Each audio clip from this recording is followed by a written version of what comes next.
जिस तरह से 9 मई के वाक़े की मजम्मत भरपूर अंदाज में की गई है, नेशनल लेवल पर उसका एक डे मनाया जा रहा है। 9 मई के वो वाक़या जो उस वक्त हुए उनको आज तक मीडिया रिपोर्ट करता है। हर बुलेटिन के अंदर 9 मई के वाक़े का जिक्र होता है, उसकी मजम्मत होती है।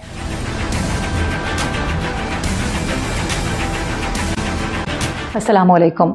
सबसे पहले तो मैं अपने उन तमाम तर देखने वालों से जो मसीही बरादरी से ताल्लुक़ रखते हैं उनसे माफ़ी मांगती हूँ, अपनी तरफ से और तमाम मुसलमानों की तरफ से। उन तमाम तर लोगों से जिनका ताल्लुक़ किसी भी अक़लियत से है, उनसे मैं हाथ जोड़कर माफ़ी मांगती हूँ, क्योंकि हम शर्मिंदा हैं। इस तरह के वाक़यात कोई पहला वाक़या ये रिपोर्ट नहीं हुआ है, हमेशा से होते आए हैं। इसकी मजम्मतें भी होती हैं। हम देख रहे हैं कि गुज़िश्ता रोज़ से इस वाक़े पर मजम्मतें हो रही हैं। इंटरनेशनल लेवल पर अमेरिका की जानिब से इस पर आवाज़ उठाई गई। उन्होंने कहा कि क्या हो रहा है पाकिस्तान में, इसको देखने की ज़रूरत है। ये कैसे मुसलमान है, मुझे समझ नहीं आता कि ये किस तरह से खुद को मुसलमान कहते हैं। हमारा दीन इतना प्यारा हमारा दीन है जिसमें बाकायदा तौर पर अक़लियतों के हुकूक, उनके तहफ़्फ़ुज़ के लिए बार बार फरमाया गया है। कुरान मजीद में फरमाया गया है, अहादीस मुबारका में फरमाया गया है। मेरे इतने फ्रेंड्स जिनको मैं जानती हूँ जो क्रिश्चियन हैं, जो मसीही कम्युनिटी से ताल्लुक़ रखते हैं, इसके अलावा हिंदू बरादरी से ताल्लुक़ रखते हैं, हमारे ऑफिस में मेरे साथ इतने लोगों ने काम किया है।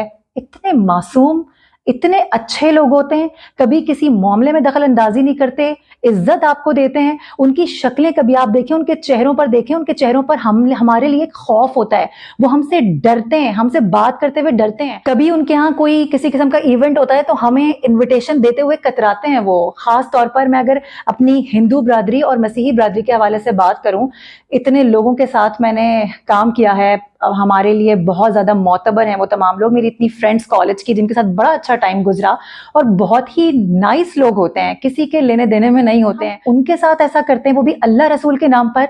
शर्म नहीं आती हमें इस तरह के मामलात को देखते हुए, इस तरह की चीज़ों को रिपोर्ट करते हुए?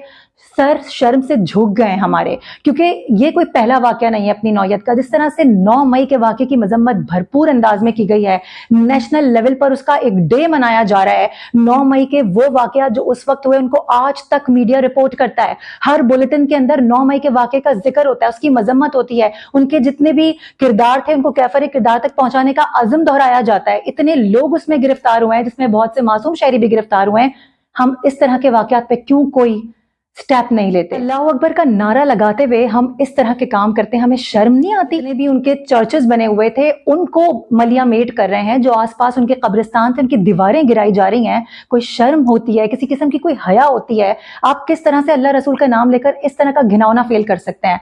ये मैं आपको अगर बिल्कुल ऑनेस्टली बात बताऊं ना, तो मुसलमानों का ये मिजाज नहीं है, हमारा ये मिजाज नहीं है। लेकिन अफसोस के साथ कहना पड़ता है कि कुछ ऐसे लोग हैं हमारे ही दरमियान, हमारे ही इर्द गिर्द, जो 5 वक्त की नमाज नहीं पढ़ते, मुश्किल से 2-4 वक्त की नमाज वो नहीं पढ़ते, कुरान पाक को वो उठा के नहीं देखते, कुरान में लिखा हुआ क्या है, अहादीस मुबारका में हमारा नबी हमसे क्या फरमा रहा है, इसको नहीं देखते। लेकिन अल्लाह और रसूल के नाम पर निकल पड़ते हैं इस तरह की हरकतें करने। पूरी दुनिया में अक़लियतों के साथ इस तरह के मामलात होते हैं। इंडिया की अगर हम मिसाल दें, इंडिया में होते हैं, लेकिन पाकिस्तान में और इंडिया में फ़र्क सिर्फ ये है कि इंडिया में रियासती लेवल पर रियासत के सुपरविजन में तमाम काम हो रहे होते हैं, वहाँ की हुकूमत इन तमाम तर चीज़ों में, इस तरह के कामों में मुलव्वस होती है। पाकिस्तान में ऐसा नहीं है। पाकिस्तान में इंडिविजुअल्स करते हैं ये तमाम तर हरकत, और इस तरह की मतलब शर्मनाक हरकतें कि जिसको आप सोचें भी तो आपको खुद को मुसलमान कहते हुए शर्म आए, इंट्रोड्यूस कराते हुए शर्म आए कि जी हम मुसलमान हैं।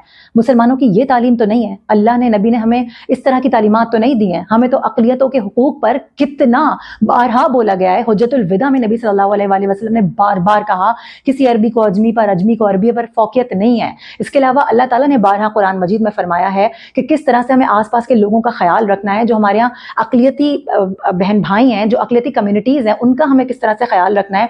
नबी करीम सल्लल्लाहु अलैहि वसल्लम की एक हदीस जिसका मफ़हूम कुछ यूं है कि अपने मुल्क में रहने वाले अक़लियतों के साथ अगर कोई मुसलमान गलत बयानी करता है, उनके साथ बदफेली करता है, उनकी किरदार कशी करता है, उनके घरों को जलाता है, उनको नाहक कत्ल करता है, क़यामत के दिन वो जन्नत की खुशबू से भी महरूम कर दिया जाएगा। अब सोचें कि कितनी बड़ी बात है। एक मुसलमान के लिए एट द एंड सब कुछ जन्नत है, क्योंकि हमने मर के, हमारी सबकी ख्वाहिश होती है मुसलमानों की कि हमें जन्नत में जाना है। इस तरह से ये तमाम तर मामलात, इस तरह के फेल के साथ हम ये तसव्वुर करते हैं, हम अल्लाह अकबर के नारे लगा के इस तरह की हरकतें करते हैं। शर्म आनी चाहिए हमें। लॉज मौजूद हैं जो अक़लियतों के हवाले से खुल खुल कर डिफाइन किए जाते हैं। implementation कहीं नजर नहीं आता। क्योंकि अभी मुझसे किसी ने फेसबुक पे एक पोस्ट शेयर की हुई थी, मैं वो देख रही थी, इस वक्त मैं आपको दिखा रही हूँ वो, उसमें कुछ तस्वीर हैं जिनको देख के अंदाजा लगाया जा सकता है कि कितने कर्ब में, कितने डर में, कितने खौफ में ये लोग मुब्तला हैं। पूरी रात इन्होंने खेतों में गुजारी अपनी जानें बचाने के लिए, क्योंकि उनको इस बात का डर था कि कब कोई कहाँ से आके उनकी जानें ही ले ले। ये मुझे तो तस्वीरें देख के ऐसा लगा जैसे कि मैं रोहिंग्या की कुछ तस्वीर देख रही हूँ, तो पाकिस्तान की लगा ही नहीं। शर्म का मकाम है ये। और अफसोस के साथ मैं आपसे कह रही हूँ कि ये कोई पहला दूसरा वाकया तो है नहीं, और ना मुझे ये उम्मीद है कि आगे आने वाले दिनों में ऐसे वाकयात रिपोर्ट नहीं होंगे, क्योंकि बहैसियत कौम तो हम फारिग हो ही चुके हैं। बहैसियत कौम तो हम बिल्कुल फेल हैं ही, हमारी रियासत भी फेल है, हमारे हुक्मरान भी फेल हैं।